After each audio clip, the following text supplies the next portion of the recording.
How is it possible for someone to earn millions but end up bankrupt? What does that say about our understanding and management of money? This is the paradox of money, a puzzle that we're going to unravel today.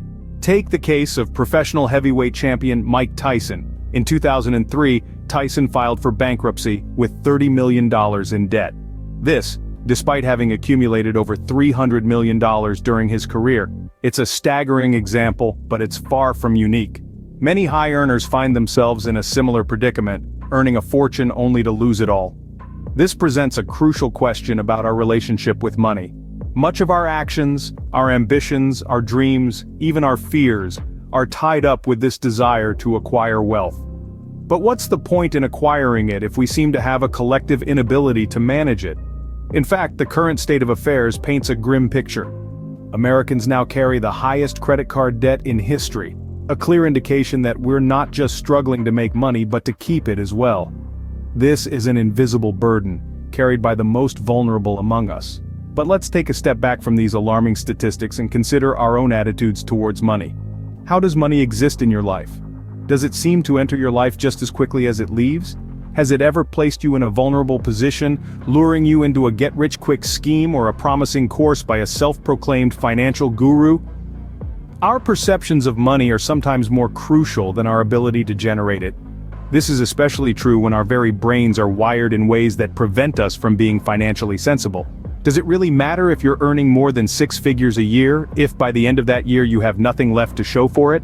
It's time we unravel the mystery of money and develop a better framework for understanding it. So, what exactly is money?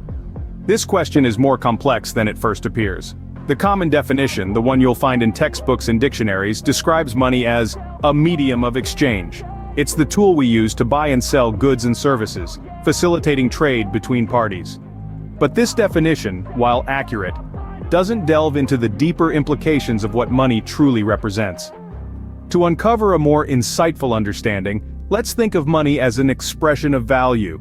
When you hand over a sum of money to purchase something, it's because you perceive the value of that item to be equivalent to the amount you're giving. The price isn't determined by you alone, but by the collective market. Yet the underlying principle remains the same. Money equals value. Now, why is this perspective so critical? It's simple. It fundamentally shifts the way we think about money and its role in our lives. It strips away the layers of complexity and confusion that often surround financial matters, laying bare the essential truth. Money is a tool to express and exchange value. But there's more. When we view money as value, it also changes how we approach earning and spending. It encourages us to seek value in what we do and what we invest in, fostering a more mindful and purposeful attitude towards our finances. It's no longer about chasing after the highest-paying job or the most expensive possessions. Instead, it's about finding what truly holds value for us and aligning our financial decisions accordingly. Moreover, this understanding can also help dispel some of the negativity and misconceptions often associated with money. It's not inherently good or bad, ethical or unethical. It's simply a representation of value that can be used wisely or unwisely, depending on our choices and actions. Understanding that money equals value is the first step to grasping its true nature.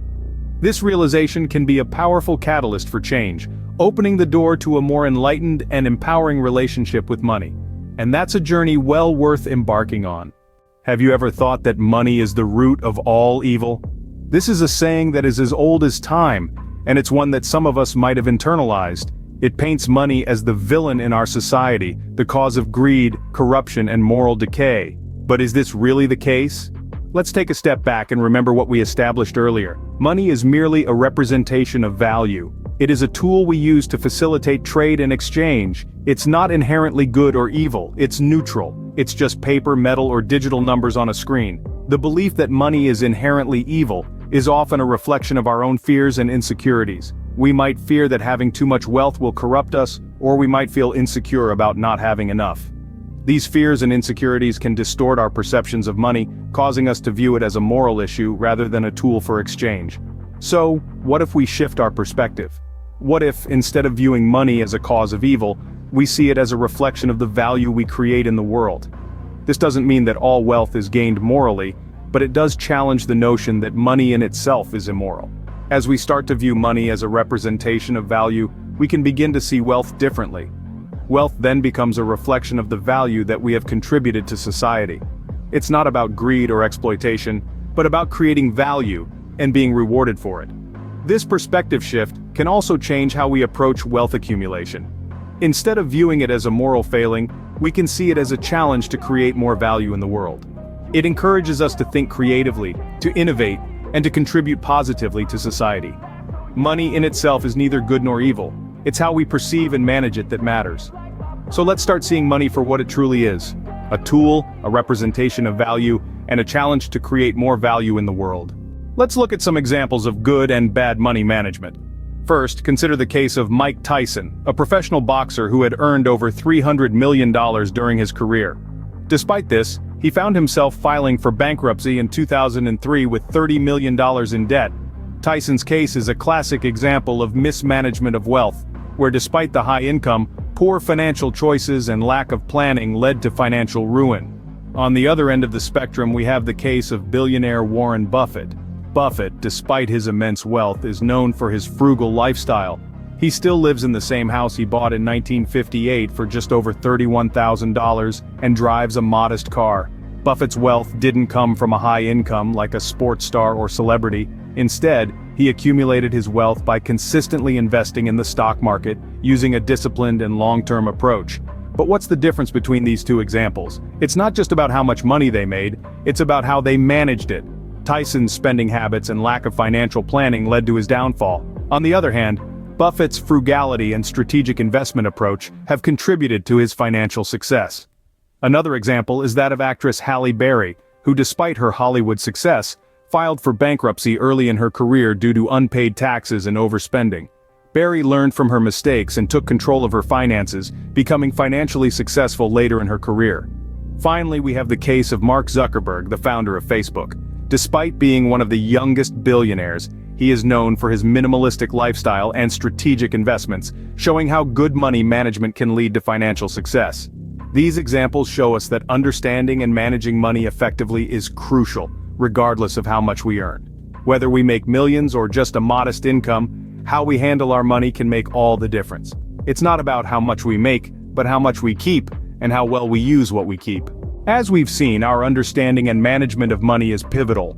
We've journeyed through defining money not merely as a medium of exchange, but as an expression of value. This shift in perspective is crucial. When we perceive money as value, we begin to understand that wealth is not necessarily a product of luck or exploitation. Instead, it's often a reflection of the value that has been created and offered to the world.